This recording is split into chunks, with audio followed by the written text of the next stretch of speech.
Buenas noches a todos, bienvenidos. Continuamos con nuestro estudio del ocultismo práctico en la Logia Blavatsky. Vamos por insinuaciones prácticas para la vida diaria, capítulo 7. Adelante, Enrique.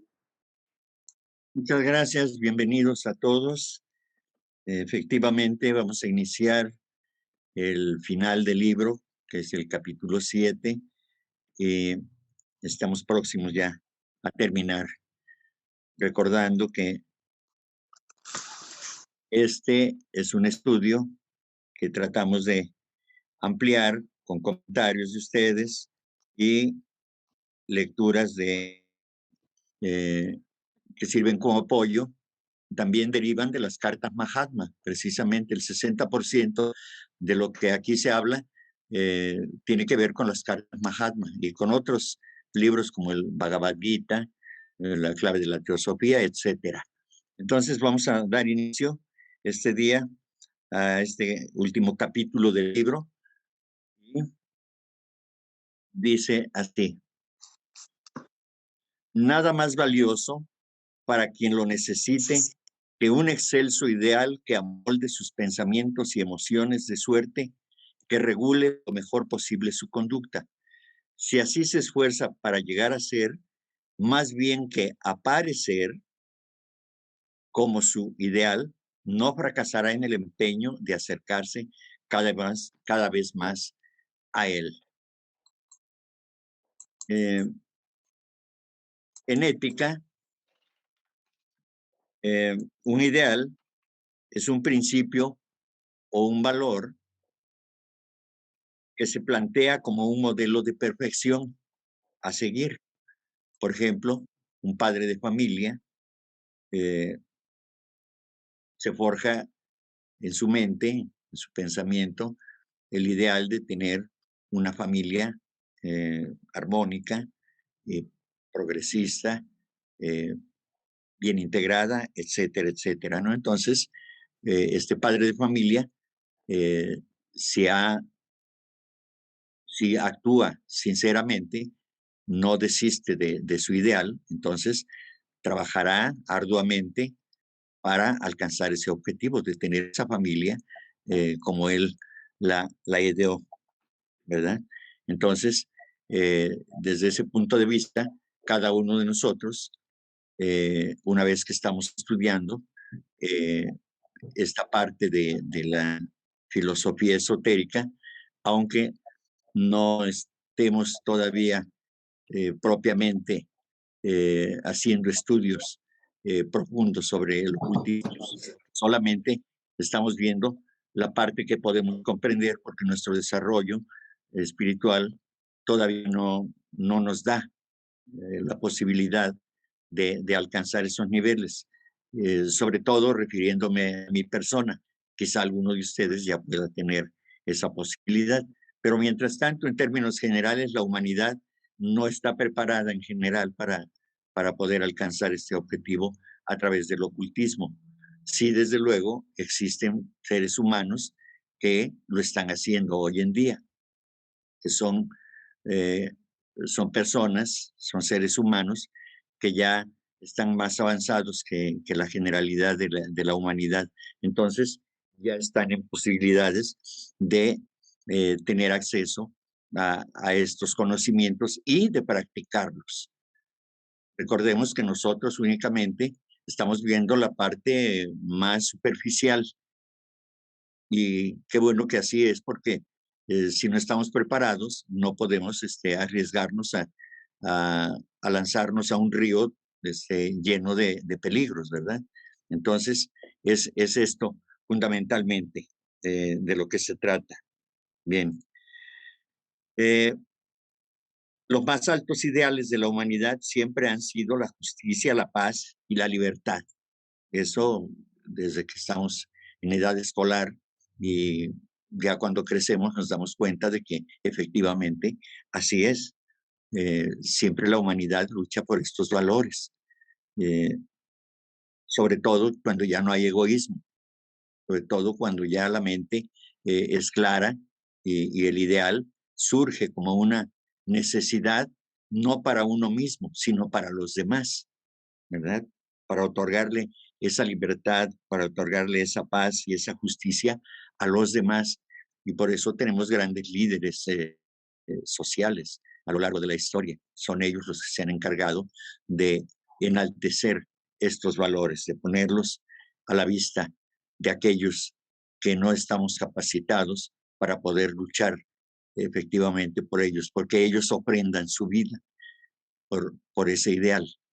Y en el caso de los estudiantes de teosofía, pues aunque sea muy lejanamente, pero percibimos que hay un ideal, el ideal de ser teósofo algún día, es decir, desarraigar de la personalidad todo todo el egoísmo existente, erradicar la ignorancia de su vida, de su personalidad, para elevarse a, a planos de conciencia que tienen que ver ya más cercanamente o ya dentro de la espiritualidad.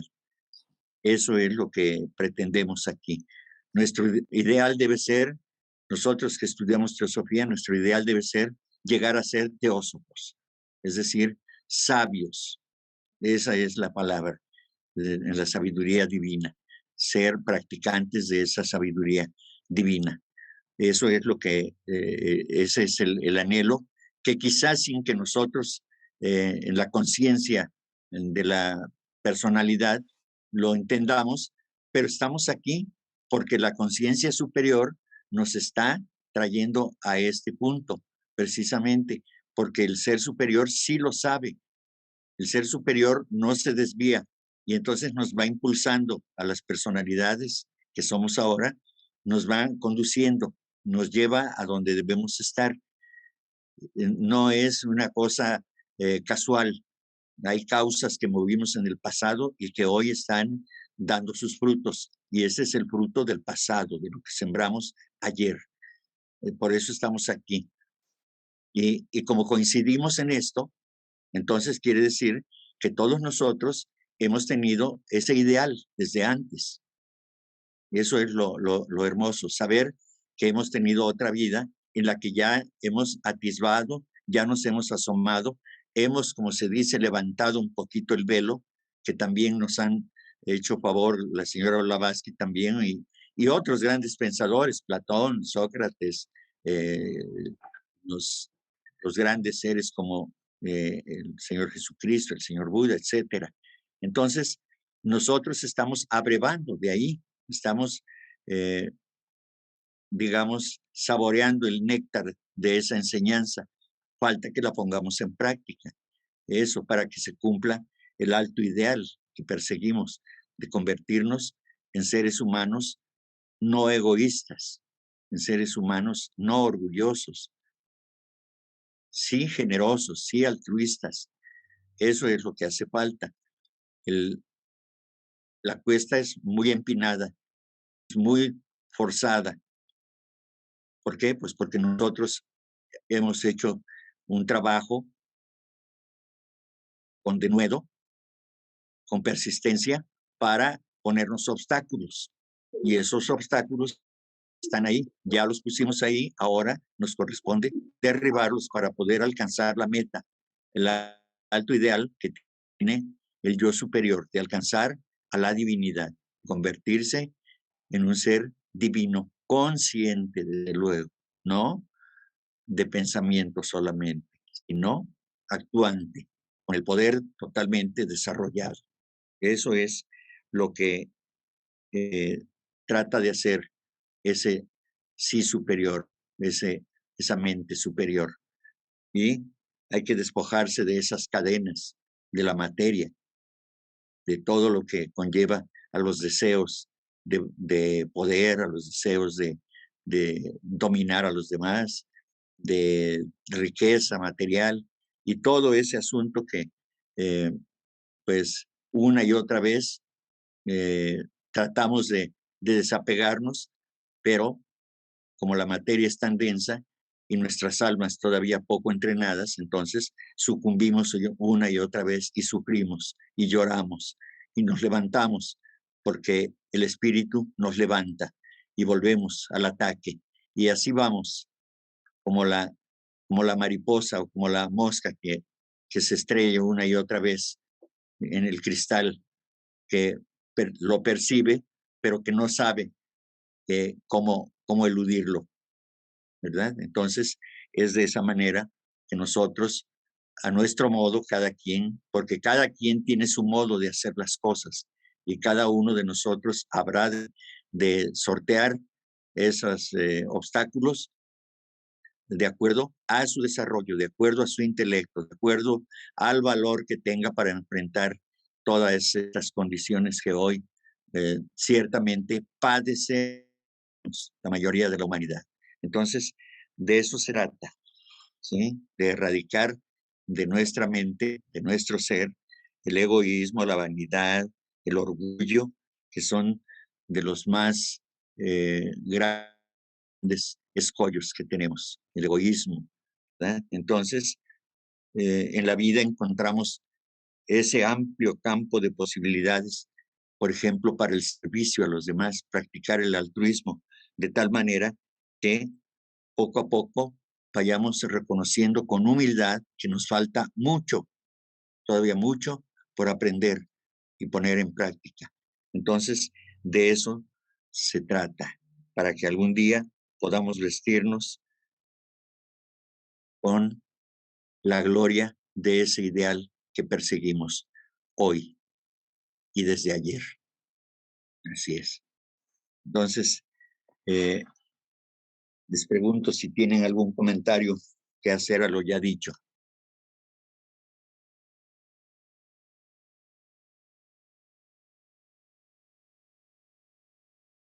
Creo que no. Bien, parece que se quedaron impactados, porque dicen, no, mejor ya no estudio, mejor ya me voy para atrás. Bien, muy bien. Entonces continuamos. Sin embargo, habrá de luchar para este logro, y si su ideal es elevado y verdaderamente se encamina a alcanzarlo, no se envanecerá, sino que, por el contrario, se humillará de su rectitud, pues al descubrir ante sí la posibilidad de mayor adelanto en planos todavía más elevados, no se engreirá de su progreso ni tampoco se entibiará su ardor. Precisamente el reconocimiento de las vastas posibilidades de la vida humana es necesario para disipar el tedio e invertir en celo la apatía. Así la vida no es odiosa, sino aceptable cuando comprendemos claramente su finalidad y estimamos sus espléndidas oportunidades. Bien. En La Voz del Silencio, por ejemplo, encontramos esta frase: sé humilde si quieres alcanzar la sabiduría. Sé más humilde aun cuando de la sabiduría seas dueño. Aquí está el peligro latente del orgullo espiritual. Es decir, de una vez que se alcanza un conocimiento elevado, el que adquirió ese conocimiento, ese poder, entonces ahora surge el terrible orgullo de decir, yo sé más, o yo ya estoy más cerca del maestro, etcétera, etcétera. Y eso hay que evitarlo a toda costa. Aún nosotros como estudiantes que estamos iniciando esta ruta hacia el sendero de la espiritualidad, en la medida que lo hagamos con seriedad, pues iremos avanzando más, pero mucho cuidado con el orgullo, con la vanidad, con el egoísmo, porque siempre están latentes en nuestra personalidad. Entonces, no debemos engreírnos de lo que aprendemos, sino que por el contrario, volvernos humildes para poder compartir ese conocimiento y saber o entender, comprender que aún nos falta mucho por aprender. Estamos en vías de aprendizaje y que lo que nosotros podamos aprender será poco comparado con el gran conocimiento que existe, sobre todo en materia espiritual, porque de eso prácticamente no sabemos nada. Suena muy duro, pero es real. Somos profundamente egoístas como humanidad, no me refiero a ustedes. Entonces, es necesario desapegarnos de eso. Bien, la humildad es una virtud que consiste en el conocimiento de las propias limitaciones y debilidades y en obrar de acuerdo con este conocimiento. He ahí la tarea que tenemos por delante, ¿sí? Tenemos que reconocer nuestras propias limitaciones, nuestros alcances, lo que podemos hacer y lo que no podemos hacer, y en función de ello lo que debemos y lo que no debemos hacer también. Entonces, eso es ser justo mismo también. Soy justo si reconozco que soy una personalidad, un ser humano con defectos, pero también debo reconocer que tengo cierto desarrollo en ciertas virtudes. Eso es ser justo. No negarnos la posibilidad de decir, sí, esto lo sé, pero una vez que lo reconozco, esto lo sé, lo conozco, lo domino y puedo ponerlo al servicio de los demás. Esa es la tarea. Aprender de uno mismo requiere humildad. Si empieza diciendo, me conozco, ha dejado de aprender de sí mismo. Cuando uno dice, me conozco, ahí ya se detuvo ese aprendizaje, porque ya se vuelve orgulloso, vanidoso y dice, yo me conozco perfectamente, sé de mis alcances y sé esto y sé aquello, ¿sí? Entonces, se conoce uno más o menos hasta cierto grado, pero en lo poco que conozca uno de sí mismo, no es la totalidad. Y eso hay que entenderlo, porque ni nos conocemos moralmente, ni nos conocemos psicológicamente, ni nos conocemos psíquicamente, que es lo más importante, que tiene que ver con el desarrollo espiritual. Y entonces, pues nos falta mucho. Entonces, debemos seguir indagando, debemos seguir buscando. Siempre encontraremos algo diferente. El hombre de hoy no será el mismo mañana, recordémoslo. Por ejemplo, con estas cosas que estamos diciendo, quizá nos esté removiendo alguna emoción, alguna idea y demás, y decir, yo no me había puesto a pensar en eso. Y entonces mañana ya no seré el mismo que soy ahora, por más que se quiera, porque ya hay una idea diferente de sí mismo. Y así vamos avanzando, paso a paso. No hay mucho más que pueda aprender de mí mismo porque ya sé lo que soy. Un cúmulo de memorias, ideas, experiencias, tradición, una entidad condicionada con innumerables reacciones contradictorias. También ha dejado de aprender de sí mismo. Ese ser que tiene los recuerdos del pasado, quiere lanzarse sin saber qué hay en el futuro y solamente lo imagina, pero no lo sabe a ciencia cierta. Y entonces quiere aventurarse en algo que no conoce. Entonces, para poder lograr un objetivo, primero hay que conocer, hay que investigar. Y eso es lo que estamos haciendo nosotros. Y espero que cada día se fortalezca más ese espíritu de búsqueda, de buscador, de investigador, de no conformarnos con el conocimiento que tenemos, de buscar siempre algo más, como cuando a mí me decía mi papá, estudia, hijo, estudia como aquellos como el rico del pueblo. El rico del pueblo se acuesta pensando cómo voy a hacer mañana para obtener más dinero, porque quiere dinero, quiere tener más dinero. Así tú debes buscar más estudio, más saber, decía. Tú debes estudiar para saber más, porque yo no tengo mucho dinero, es decir, no tengo nada de dinero que heredarte, no tengo joyas guardadas, no tengo eh, riquezas que heredarte. El mejor regalo que te puedo obsequiar es el estudio.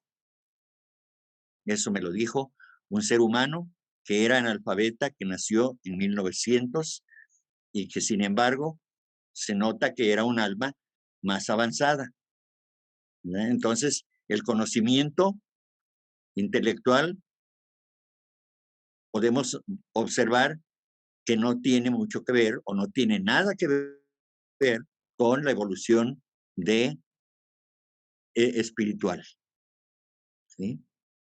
Que eso está en otro nivel totalmente, ¿sí? Eso es otra cosa. En esta encarnación puedo nacer en un lugar donde no tenga yo las facilidades para estudiar, pero la inteligencia ahí la tengo.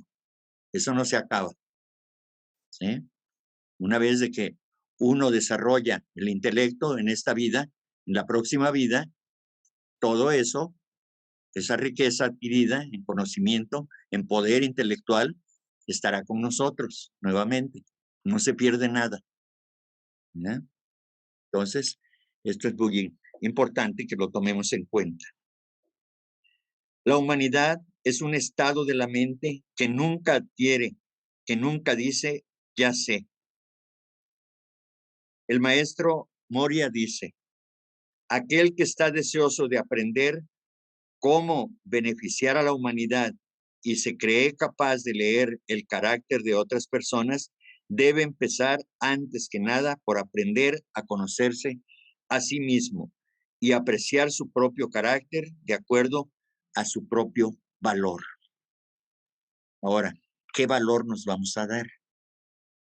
Y también, si lo veo desde el punto de vista del egoísmo, pues obviamente que no voy a caber en esta habitación de tan grande que sea yo, ¿verdad? Con mi egoísmo. Pero si lo veo sinceramente, con humildad, entonces sabré que me falta mucho por aprender, pero que estoy en camino de ese aprendizaje que necesitamos y que requerimos para la lucha, la gran lucha frente a la vida. Lo contrario de la humildad es el orgullo. Por lo tanto, aquel que avanza firmemente en el logro de la humildad debe, sin embargo, cuidarse del orgullo espiritual, creyendo que el saber más que los otros lo hace un ser más elevado espiritualmente. Este es un peligro siempre latente del que los maestros previenen al discípulo. Cada grado de avance, cada peldaño conquistado debe ser una motivación para alcanzar un nuevo triunfo, luchando sin descanso. Aquí no debe haber pausas, nada de que ya me cansé y pues a la siguiente vida le sigo. Hay mucha, la señora Blavatsky dice que si no alcancé el objetivo, hay muchas vidas por delante. No, eso no es, esa no es una invitación al conformismo, a la flojera. Es solamente comprender que, pues esta vez no pudiste, pero tienes nuevas oportunidades. Debemos verlo como oportunidades, no como no como para regodearnos en la flojera. No, no estamos aquí para eso. Estamos para trabajar, como cuando vamos a realizar nuestra jornada diaria, ¿eh?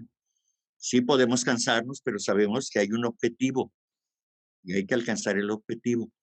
Entonces, ya estamos aquí y la indicación de los maestros es no desistas, no te canses, tú continúa. Es tu trabajo, es tu tarea. Yo te puedo dar guías solamente, pero el ser humano es el que debe hacer el trabajo, así como lo hicieron ellos. No es sencillo, claro, pero se puede. Porque si ellos lo lograron, quiere decir que sí se puede. Y ellos son hombres como nosotros, mucho más avanzados,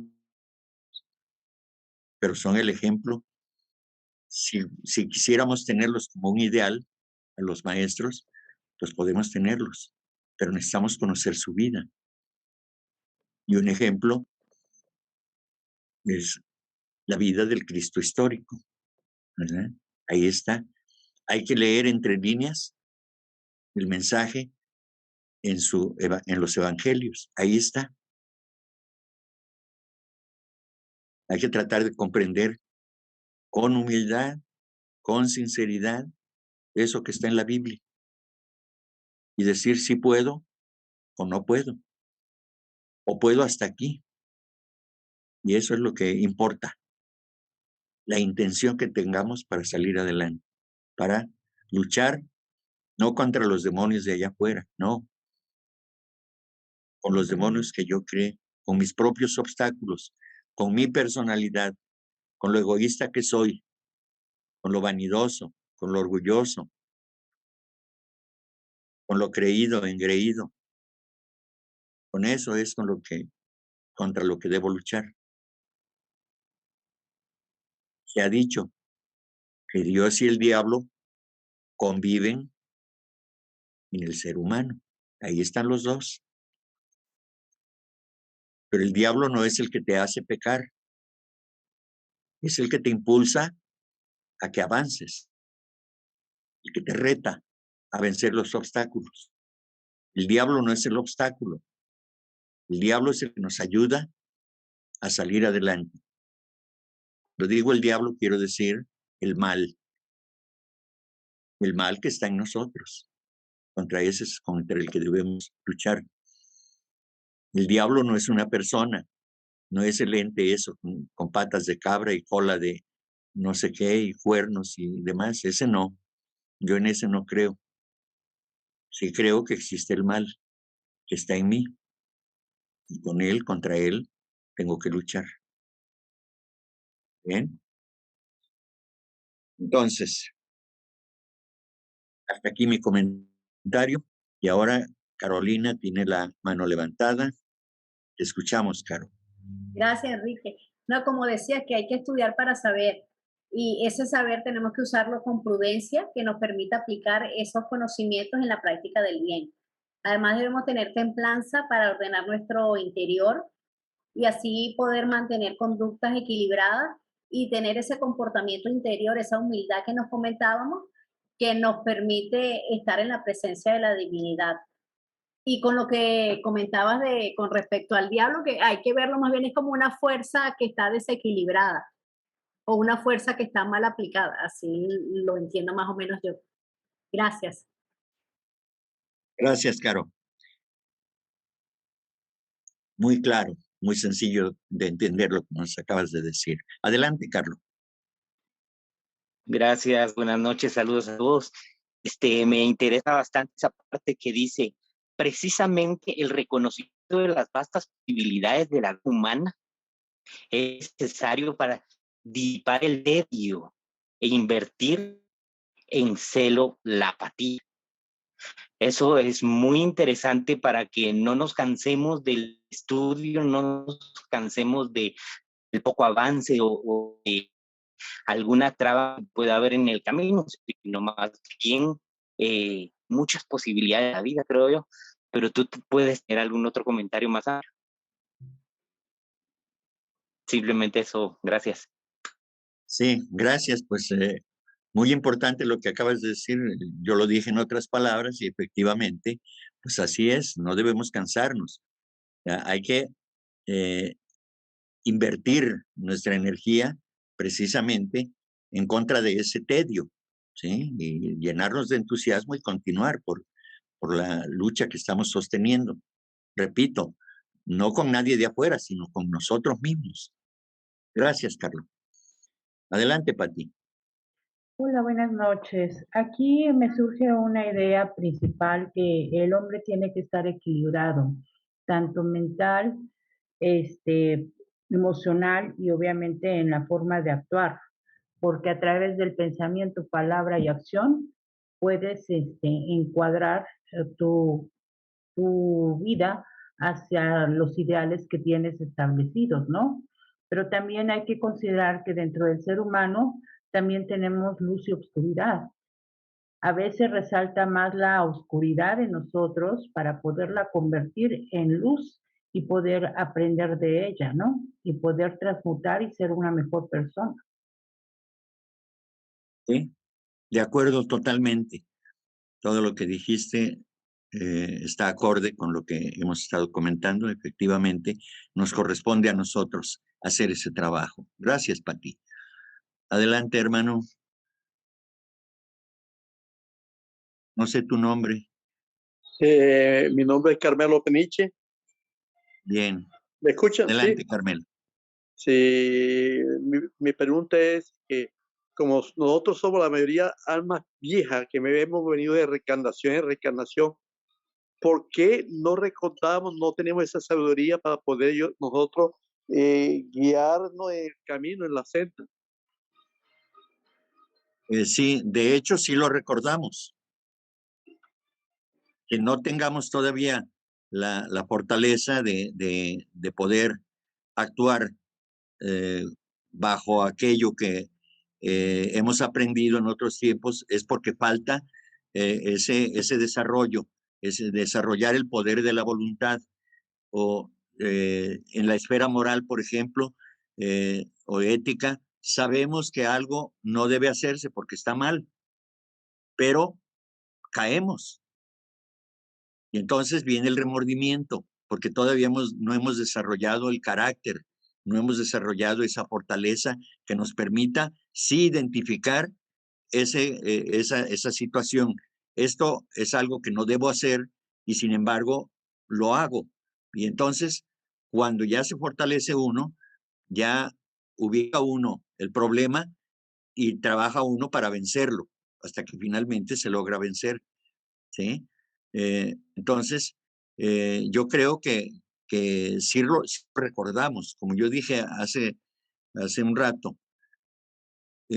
quizá no seamos conscientes, pero si somos observadores en la vida cotidiana, si tenemos algún problema con nuestro carácter y logramos trascenderlo, logramos dominarlo, logramos avanzar, lo eliminamos, ese defecto de la personalidad, entonces quiere decir que estamos empleando aquella fortaleza que está dentro de nosotros, que es el poder de la voluntad, que lo comprendimos y entonces pude hacerlo. Eso es la riqueza que traemos del pasado. Y aunque la personalidad no lo recuerde, pero una vez de que nosotros logramos hacerlo, debemos entender que es un poder que adquirimos en el pasado y que hoy ya pudimos ponerlo en práctica, ¿sí? Entonces, nuestra personalidad nos juega muchas traiciones, la mente inferior, ¿sí? La cual nos hace desconfiar de nosotros mismos. Entonces, confiamos en nuestro yo superior.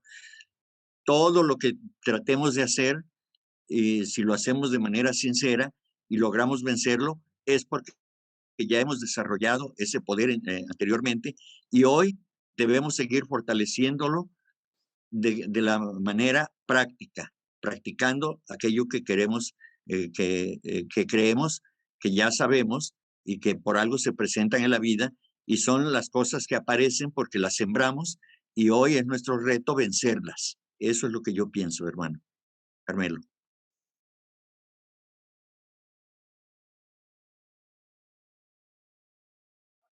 Gracias, hermano. Sí. Bien, creo que ya no hay otro comentario. No veo otra manita. No, no hay más ninguna, Enrique.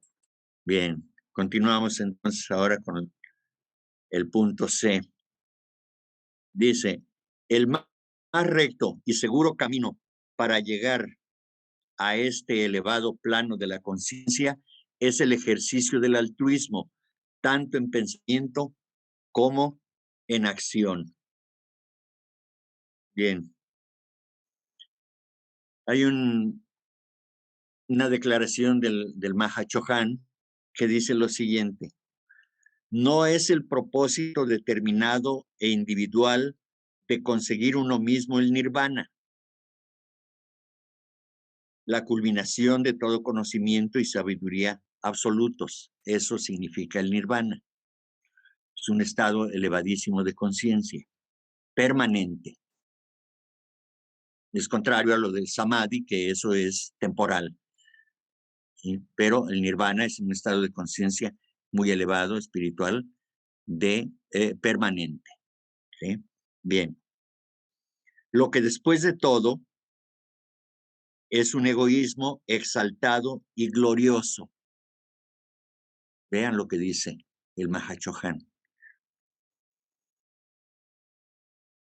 Entonces, es más bien la abnegada búsqueda de los mejores medios para guiar en el recto sendero a nuestro prójimo, para hacer que tantos de nuestros semejantes como sea posible puedan beneficiarse de ello, lo que constituye al verdadero teósofo, es decir, al altruista puro, al ser humano entregado a la causa de la evolución, que es la causa de los maestros.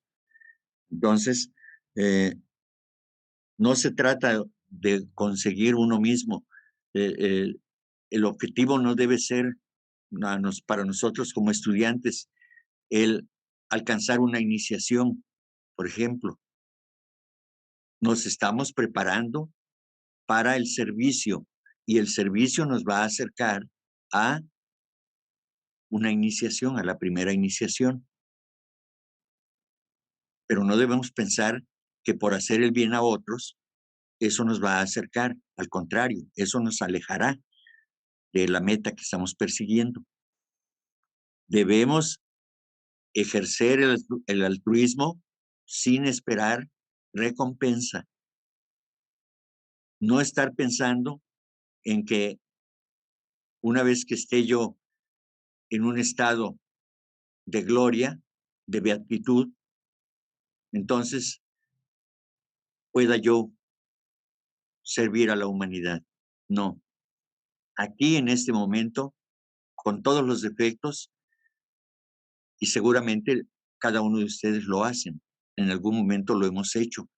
Si podemos servir sin estar generando una idea de cómo servir, si se presenta la oportunidad, el ser superior nos impulsa a realizar una acción altruista y la hacemos.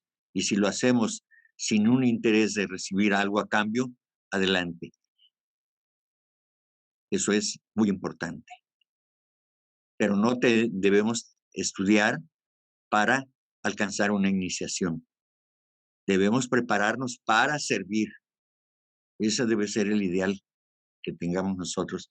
Adquirir conocimiento para compartirlo, para que sirva de guía a los demás. Adquirir conocimiento para comprender el sentido real de la vida y una vez de que entiendo, me estoy capacitando para poder actuar en consecuencia, tratando de cumplir con los preceptos que estamos estudiando, que son preceptos de los maestros de sabiduría. De eso debemos estar plenamente conscientes. Sí, desde luego que debemos tener un objetivo de vida. ¿Cuál es? Ser un mejor ser. Ese debe ser el objetivo. Nuestro objetivo no es alcanzar una iniciación. Eso se da por añadidura. Repito lo que dice la señora Blavatsky. No hay corona sin mérito. Cuando uno ha hecho los méritos, entonces las puertas se abrirán, no antes. Y todavía, si penetra uno en las puertas, las llamadas puertas de oro, entonces, una vez que traspasa uno las puertas, se cierran para alejarnos de lo exterior, de lo material. Y ahí ya no queda más remedio que continuar. Porque aquel que se arrepiente paga las consecuencias de una manera terrible. Por eso es necesario irnos preparando. Por eso son estas advertencias de los maestros, de los grandes sabios. No busques la recompensa. Trabaja por el bien de los demás, no por tu propio bien. La sesión anterior creo que hablamos de esto. Una vez que trabajamos por los demás, automáticamente viene una respuesta para el que trabaja. Hay un premio, digamos, pero no debemos estar pensando en el premio. Es muy difícil, para unos más, para otros menos, pero siempre ofrece una gran dificultad este proceso. Pero para eso estamos aquí. Y yo estoy compartiendo esto no para desanimarlos, sino para hacer conciencia. Debemos continuar con ahínco, con fervor, con fe, con la fe puesta, con el corazón elevado, porque podemos lograrlo. Aunque sea 1 milímetro que avancemos, será un avance. Y ese se suma al avance de toda la humanidad. Esa es la trascendencia que tienen nuestras acciones, nuestros pensamientos, nuestra actitud. ¿Eh? Entonces, es momento en que estamos estudiando esto, que nos estamos escuchando unos a otros y que cada uno de nosotros sabrá qué hará con este conocimiento y con los que ya tiene, además, porque seguramente aquí habrá hermanos que quizá tengan mayor conocimiento del que yo tengo. Me he atrevido a compartir esto porque, bien, me nace, quiero hacerlo y lo hacemos, pero aprendo mucho de ustedes, desde luego. Bien. Luego Enrique, Pati tiene la dice, mano levantada. Sí, perdón, Pati, Ya, adelante. ajá. Pati y Y José. José, Oh, sí. Enrique, aquí me hizo un ruido algo. Entonces, un teósofo se podría convertir como un líder para iluminar el camino de otros y empezar a trabajar en pulir a cada uno de las personas que conocen, en descubrir sus principales talentos que puedan brillar y que puedan caminar junto con él para poder tener una mejor evolución. Permíteme. Ya. Sí, Pati, precisamente eso es lo que he estado reiterando. Eso es fundamentalmente estar dispuestos al sacrificio, es decir, ofrendar nuestro trabajo a los demás, servir a los demás. Hay 1000 maneras de poder ayudar, con una mirada, con un abrazo, con una sonrisa, con una palabra de aliento, con una ayuda material bien encausada, desde luego. Hay 1000 maneras de ayudar, de apoyar. Pero la mejor manera es con el ejemplo vivo. Eso es fundamental, ¿sí? Porque podemos nosotros hablar muy bonito, podemos hacer en cierto modo ciertas actividades que nos den brillo para que los demás vean que soy una persona generosa, buena, bondadosa, etcétera, etcétera. Pero si dentro de mí está la idea de que estoy haciéndolo esto, pues porque me lo ordenaron o porque así me siento bien, ¿verdad? Entonces ya estoy cobrando. Si lo voy a hacer para sentirme bien, entonces eso es egoísmo, ¿eh? Entonces, sí, efectivamente, cuando yo empecé a estudiar teosofía, quien me llevó, ya saben quién me llevó a la Sociedad Teosófica, los que ya lo conocen, y me dijo, uy, no, con todo lo que está aprendiendo, a los teósofos después les tienen miedo, se vuelven sabios y todo eso. Y entonces ahora le reclamo a mi gran amigo y hermano, ¿por qué me dijo eso? porque me hizo creer que yo me iba a volver poderoso. Entonces, pues sí, uno debe ser poderoso, pero en humildad. Eso, no para ser soberbio, no para ser orgulloso, sino para ser humilde, para ser generoso, para ser comprensivo con los demás. Cuando hierran los demás, nos enojamos porque nos hacen pasar malos momentos. Podemos tener malos pensamientos en contra de esas personas. Bien, pues ahora que estudiamos esto y que sabemos este conocimiento, tenemos entendimiento sobre este conocimiento, pues entonces ahora respiro profundo y digo, no, bueno, ese soy yo, ese que cometió el error soy yo, porque lo que un hermano, en lo que un hermano se equivoque, el que se está equivocando también soy yo, porque mi hermano y yo somos una y la misma cosa. Entonces, precisamente de eso se trata, Pati, de que podamos ser exactamente esos líderes de ejemplo, esos líderes de sacrificio, esos líderes de bien vivir, eso. Y podemos nosotros dar orientaciones, no consejos. Recuerden, ni los maestros de sabiduría dan consejos. Eso no, porque los maestros, aunque conocen la personalidad de cada quien, ellos no interfieren en el quehacer del ser humano. Solamente se dan guías para que cada quien las aplique de acuerdo a sus posibilidades, de acuerdo a lo que pueda realizar o que quiera hacer.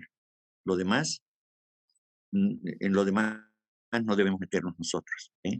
Eso sí es muy importante para ti. ¿Sí? Sí podemos ser líderes, sí podemos ser guías, pero sobre todo con el ejemplo.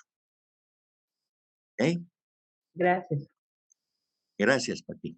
Adelante, José Cleopas. Sí, buenas noches. Primeramente, mis disculpas de que ya me conecté unos minutos tarde. Agradecerles a mis hermanas y hermanos de esta gran asociación, y a nuestro voz, hermano Henry, por esa técnica y esa didáctica, ¿verdad? Que nos encaminas. En este renglón yo quiero hacer, bueno, ya lo pensé y parece que ya lo he escuchado, ¿verdad? De todos modos quiero decirlo en voz alta, ¿verdad? Que me oigan mi hermano Henry, mis hermanas y hermanos.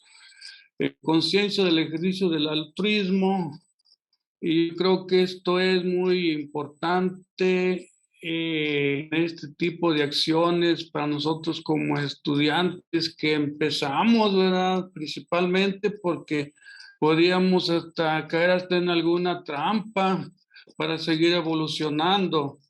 Por ejemplo, si tengo que dar el diezmo en mi iglesia cristiana y pues ya lo di, no, yo ya ya he ganado todo lo demás y con eso ya me puedo aferrar, ¿verdad? O ir a visitar a los enfermos o a los ancianos. Entonces dice, conciencia en el ejercicio del altruismo es una palabra que pues hay que tomarle mucha importancia para nosotros que apenas estamos empezando a evolucionar, ¿verdad? Porque nos podíamos quedar ahí en nada más pues yo ya hice la acción y ya me liberé, ya lo merezco, ya esto. Y pues no, es una gran responsabilidad. Muchas gracias, hermanos y hermanos. Gracias a ti, José. Muy bien, bellamente expresado lo que estamos tratando aquí y que coincido plenamente contigo. Adelante, Ricardo. Sí, gracias, Enrique.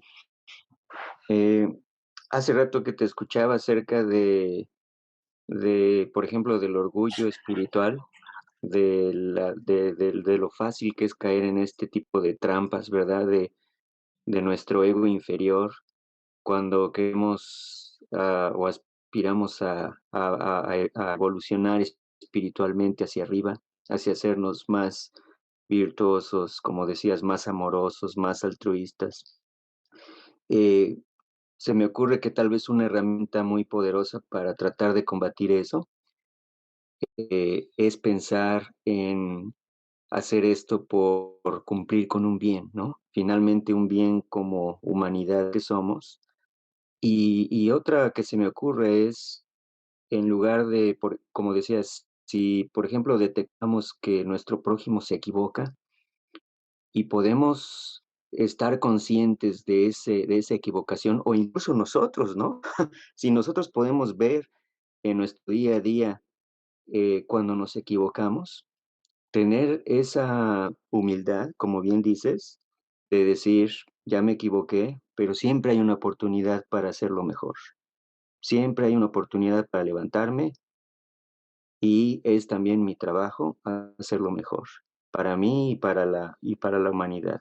Claro, cada vez que digo para mí suena egoísta, pero al fin y al cabo también es así, porque es una preparación personal, pero bien, como bien dices, hay que enfocarlo hacia servir a los demás, no servirse a uno mismo, sino servir a los demás.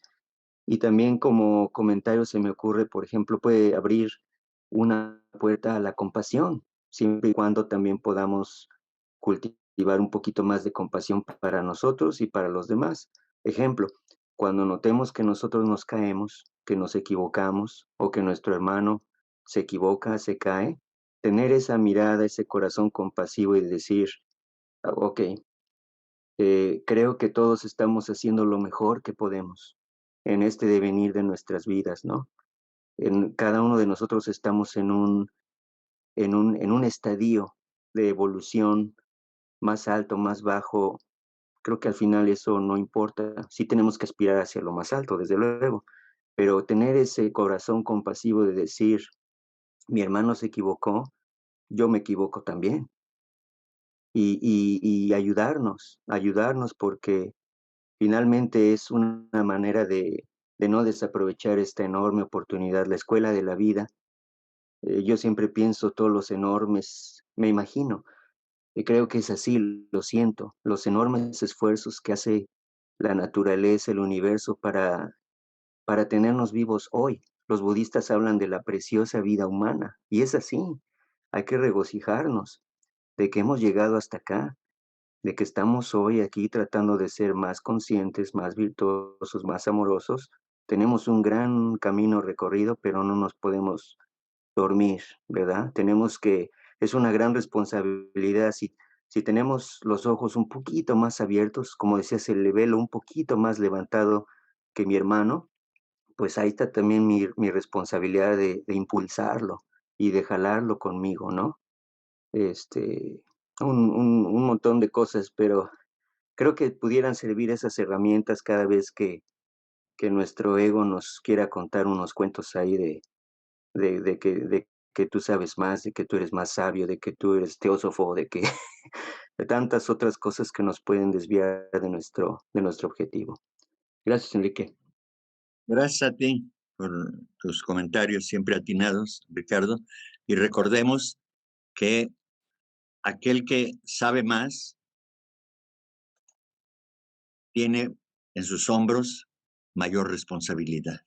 Claro. Sí. Así es. Bien. Ya vamos a concluir la sesión de ahora, no sin antes leerles otros comentarios del maestro Cahachi y de la señora Blavatsky.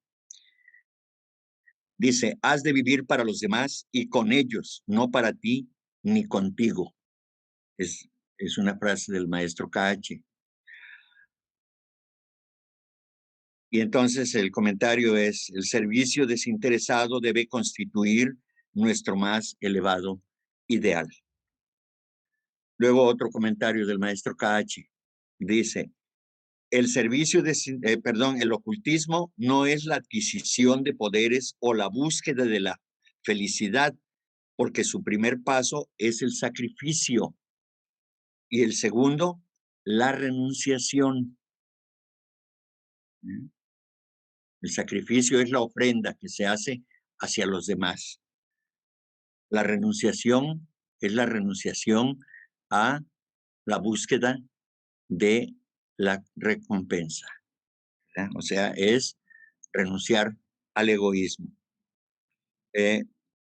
Y yo quiero decirles que siempre que hablo de sacrificio, recuerdo la figura del padre Damián, del cual dice la señora Blavatsky: no ha muerto en vano. Él alivió y proporcionó una relativa felicidad a miles de pobres desgraciados. Les llevó el consuelo mental y físico. Derramó un rayo de luz en la noche oscura y terrible de una existencia cuya amargura no encuentra otra comparable en los anales del sufrimiento humano. Era un verdadero teósofo y su memoria vivirá eternamente en nosotros. Si dispusiésemos de los medios necesarios para ello, levantaríamos una estatua al padre Damián, santo verdadero y práctico, y perpetuaríamos su memoria para siempre como ejemplo viviente de heroísmo teosófico y de compasión, propio sacrificio budista y cristiano. Bien, aquí voy a hacer un paréntesis.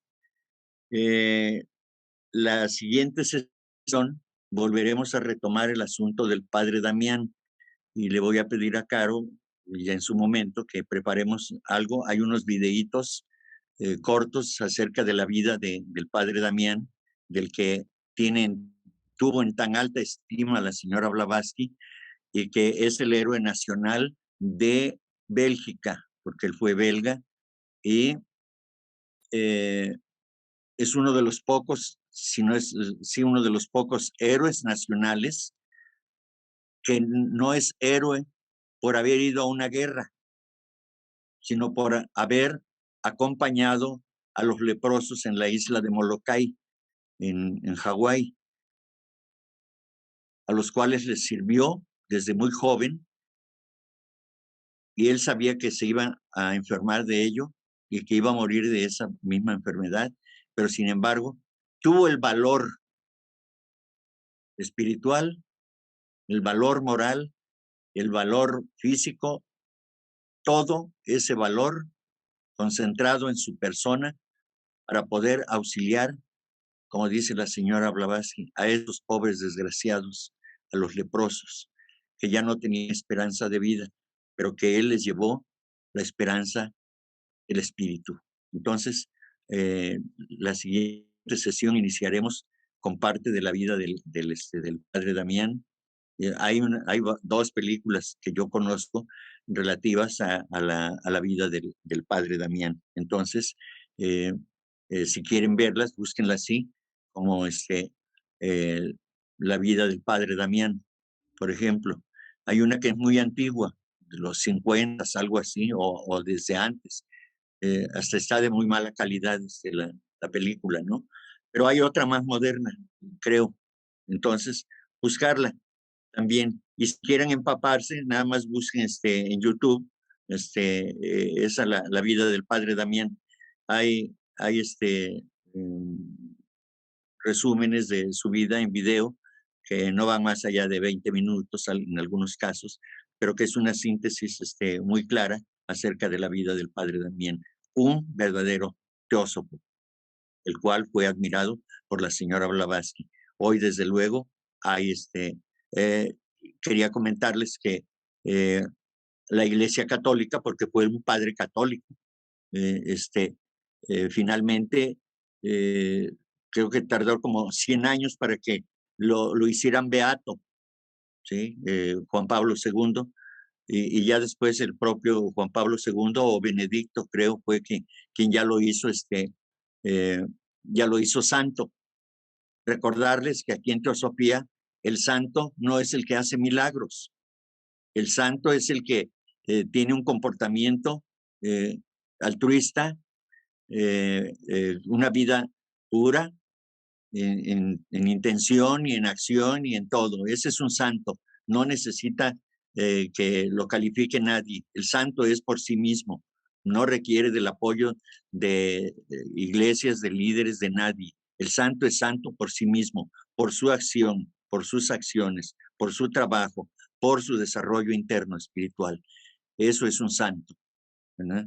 No aquel que la curia romana determina este santo merece ser santo porque hizo un milagro y este no, ¿no? Eso no. Eso no, quitémonos eso, por favor, si lo tuviéramos en la mente, pero creo que no, porque creo que ustedes son mentes de ideales libertarios, empezando consigo mismos. Y hasta aquí llegamos por el día de hoy, agradeciéndoles, como siempre, su atención. Muchas gracias.